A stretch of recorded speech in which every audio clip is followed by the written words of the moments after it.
last night we received critical pieces of information, and our detectives have been working throughout the night and today running down our new leads. Once the new evidence came to light, Sheriff Gaylor was adamant that we needed to inform our community as soon as possible, and that's why we're here tonight. As you know, since Saturday, August 5th, 12 days ago, the Harford County Sheriff's Office has been working around the clock to get justice for Rachel Morin and hopefully bring peace to her family.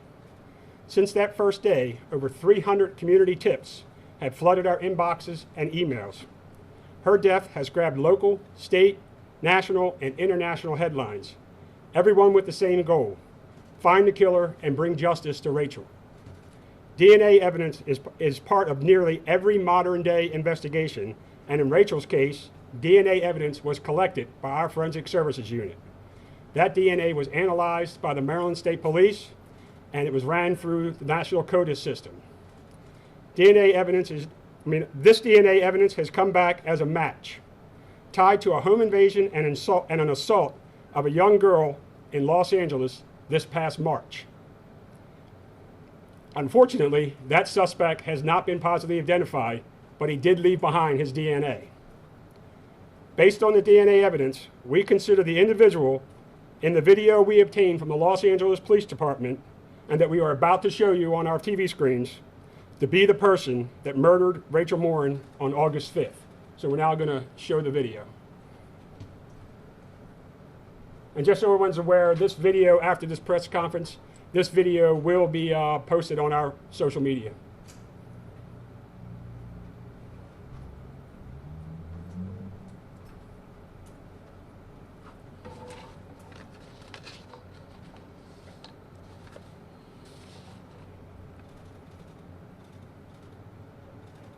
All right, you want to play it one more time?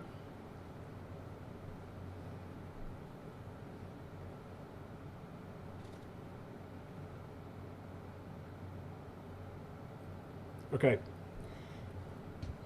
When you're ready, we're going to post it on our social media. Based on our analysis of this video and witness observations, we believe the suspect to be approximately 5'9", 160 pounds, and of Hispanic descent. If you have any information about this suspect, we are asking you to please call our detectives at our tip line. And the tip line number is 410-836-7788. And we've also established a dedicated tip email address, and that email address is rmtips@harfordsheriff.org. Again, that's RM as in Rachel Morin, tips@harfordsheriff.org. We want to make it clear that we believe the suspect acted alone, and he doesn't represent the entire Hispanic community of Harford County, who we are now partnering with to identify this suspect. I know I can speak for the sheriff when I say we are immensely proud of this community. Our community will not be defined by this tragedy. Our community is one that will work together to get the job done and bring this suspect to justice. In the meantime, in the light of this new evidence, I urge our citizens to use caution while walking on our trails and throughout our community. Be alert, walk with a friend, don't allow yourself to be distracted by your cell phone or headphones. And finally, if you see something that makes you feel uncomfortable or that you think is suspicious, act on those instincts and call 911. And lastly, we will continue our increased presence on the Mile and Pod Trail. And now I'll open it up to questions. Colonel, do you have any other details on what happened in Los Angeles, exactly where, or you know, anything about what this person did there? So when it comes to the details about Los Angeles, that's the information that the Los Angeles Police Department has, and we were just going to refer people to the Los Angeles Police Department to get those details. Only thing I can tell you is an attack on a young girl. Any word about a possible motive? Like, was Rachel missing any money or anything like that? So we are not going to talk about the crime scene at this time because, as I've said in previous interviews, we don't want to talk about the crime scene or what happened at the crime scene because once we catch this person, we want to make sure we got the right person, and the only people that know what happened at that crime scene when we catch the person is us and that suspect. So we're not giving any details about that. Oh, I'm sorry. No, you're fine. Again, how did you come across, what led you to this particular suspect, this person? So we collected DNA from our crime scene, The Maryland State Police analyzed that DNA for us, ran it through the National CODIS system, and that came back as a match to the crime that occurred in Los Angeles, where they had recovered DNA from this person that you saw in the video. The video that we watched, tell us about it. I mean, what Los Angeles Police released it to you, but what is it? Is it at his home?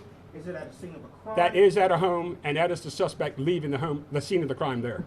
And that was a home invasion and assault. You said, right? Correct. Of a little girl? Is that what you said? A young girl. That's why I'm going to leave it at a young girl. I don't want to talk about the family there, but it was a young girl in the house that got assaulted. What does this do to the case, Colonel? You have an image now of the person you think is believed to be Correct. responsible for this. What does that do for the case? Well, I think now it kind of leads us down the path that we believe this was a person that Rachel probably didn't know. Maybe you could say potentially a random act of violence.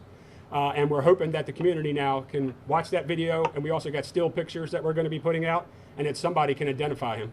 Have you narrowed it down to a certain area? Do you think he could still be like somewhere on the Montauk Trail? We don't have any clue where he could be. We don't even know if he's still in Harford County or in the state of Maryland, because obviously in March he was in California, and then here in August he was here in Maryland. So we don't know if he's still here or not. Do you have any evidence that he was targeting people along that trail, or do you believe this was, completely random? I'd only be speculating. We do not know. Do you think he may be armed, any weapons or anything like that? Again, speculation. You describe him, Colonel, as 5'9", 160, Hispanic male. Do we have an approximate age? Or? Oh, yeah, we believe he's in his low to mid 20s. Do you know do you have a date for when the Los Angeles invasion happened? I'm just going to put out that it was in March. The Los Angeles Police Department knows that we're doing this press conference, so if you called them, they would probably be able to give you that information. How rare is this to have a DNA hit from the other side of the country, and can you talk about that whole process and how that worked? I mean, this is the first time I've seen a hit in a case that I've been involved in that was that far away for a DNA hit, so I wouldn't say that it's unheard of, but certainly unusual. For the record, you don't have his name? Or No, that's what we're looking for. Like where he lived or anything like that? Is he from LA or? We don't know. We know nothing more about him other than he was in LA and committed that crime in March, and he was here in August and is the murderer, we believe to be the murderer of Rachel Morin. To follow up on that question, you identified him through DNA evidence through this database, so there's no name associated with that? No. There's no name associated because it's just evidence from a crime that was submitted, and his DNA on it, like being arrested and getting DNA, none of that is in the system. However, we are working with, we have called the FBI, and we are working with some of their DNA experts in their crime lab that try to help us further analyze this DNA. Without compromising the investigation, can you tell us, Rachel was found. Correct. And it was determined that it was a homicide. Correct. Was there trauma? Was she beaten? What was the nature of the All homicide? we've said so far, and I think that we're going to leave it at that, is that it was a violent attack. What's your message No to relationship at all between Rachel and the suspect? Well, again, we just got this information last night. Not that we have been able to determine yet that we don't know of any relationship or that they were known to each other before this incident. So I can't really say, but right now, no. Obviously, this is it already has the community on the edge. Right? Absolutely. You have somebody out here who just murdered someone. What's your message to the community? Obviously, people are scared, out here. Yeah, we want our community to be vigilant. Obviously, the Mom Pa Trail has been opened since the day after Rachel was discovered. We have a very large amount of deployment on the Mom Pa Trail. We are going to continue that deployment until either this person is caught or we believe he's not in the area anymore. But our plan is to be vigilant for our community. Our community has been just tremendous with the support they give us and trying to figure out what's going on and calling in tips.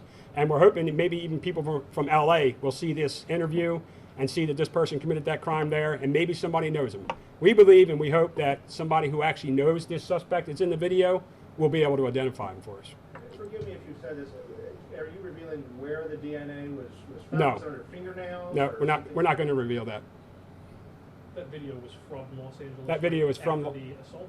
Yep, that is the suspect leaving the assault that occurred in March in Los Angeles. Doorbell camera, right? I mean, Or home security camera. yes. All right. Any other questions? All right, well, thank you very much. Thank you. All right.